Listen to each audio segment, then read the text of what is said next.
महीना गया, कुछ महीने पहले मैं इससे पहले यहाँ आ नहीं सका, तो आज आया हूँ एक तो इस परिवार के साथ और इसके साथ साथ अपने वर्करों के साथ ताज़ियत और गम का इज़हार करने और इनको यकीन दिलाने के लिए कि इस मुश्किल दौर में हम उनके साथ खड़े हैं। और कोई मकसद नहीं, कोई सियासी मकसद नहीं है आज के दौरे का इससे अलावा।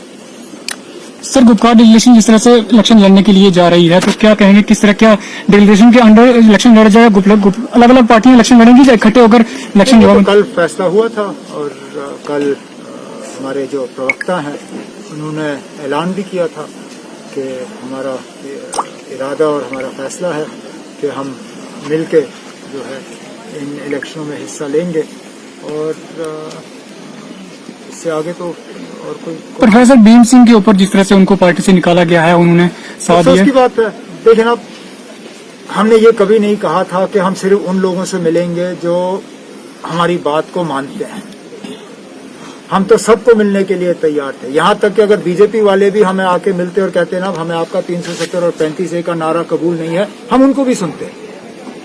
हमने ये कभी नहीं कहा था कि हम सिर्फ उन लोगों को सुनना चाहते हैं जो हमारे हाँ पे हाँ मिलाएंगे। और भीम सिंह साहब ने भी हमसे हट के बात की। उन्होंने कहा कि हम 35A को नहीं मानते, उन्होंने कहा भी हम 370 में तब्दीली चाहते हैं, तब जाके हम 370 को मानेंगे। तो मुझे नहीं लगता है भीम सिंह साहब ने कोई ऐसी बात की जिसके बुनियाद पे उसको अपनी पार्टी से इस तरह बेदखल करने की जरूरत थी। लेकिन अब जो कर दिया वो कर दिया, उनकी पार्टी का अंदरूनी मामला है। जम्मू में किस तरह से साथ मिल रहा है लोगों का? जम्मू में हमें कोई 26 के आसपास डेलीगेशन कल आए थे मिलने के लिए।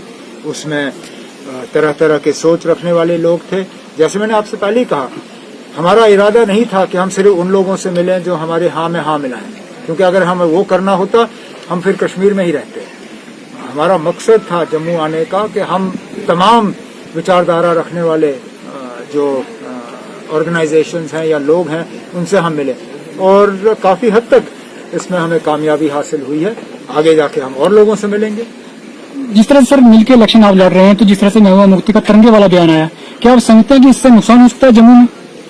तिरंगे वाला बयान जो महबूबा मुफ्ती द्वारा दिया गया था, उन्होंने खुद उस बयान को उसके बाद दुरुस्त किया और उनकी तंजीम में भी कुछ हद तक उसका असर पड़ा। हम जो हमारा एजेंडा है गुपकार डिक्लेरेशन का, हमारा डेलीगेशन, हमारा जो एजेंडा है वो सबों का जो यूनिफाइड एजेंडा है, हम उस पर इलेक्शन लड़ेंगे। सर, इसके बाद जिस तरह से फैसला लिया गया कि मिलकर इलेक्शन लड़े जाएंगे, अगर सर सेंटर की तरफ से इस वक्त असेंबली इलेक्शन करवाए जाते हैं तो उसमें भी अगर मगर में ही तो सारा सिलसिला बिगड़ जाता है। नहीं, अगर करवाए जाते हैं तो अभी असेंबली इलेक्शन की कोई गुंजाइश ही नहीं है। अगर डिलिमिटेशन कमीशन नहीं होती तो मैं मानता कि मुमकिन है ये जल्दी इलेक्शन बुला सकते हैं, लेकिन अब तो डिलिमिटेशन कमीशन बुलाई गई है। कोरोना के वजह से डिलिमिटेशन कमीशन ने अपना काम जमीनी सतह पे शुरू भी नहीं किया।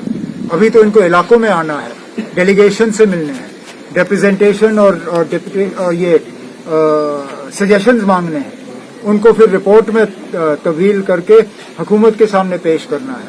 मुझे नहीं लगता है कि अगले 1-2 साल में यहाँ असेंबली इलेक्शन मुमकिन होंगे। जब होंगे तब ये मुझसे सवाल 370 किस लिए लड़ा जाता है?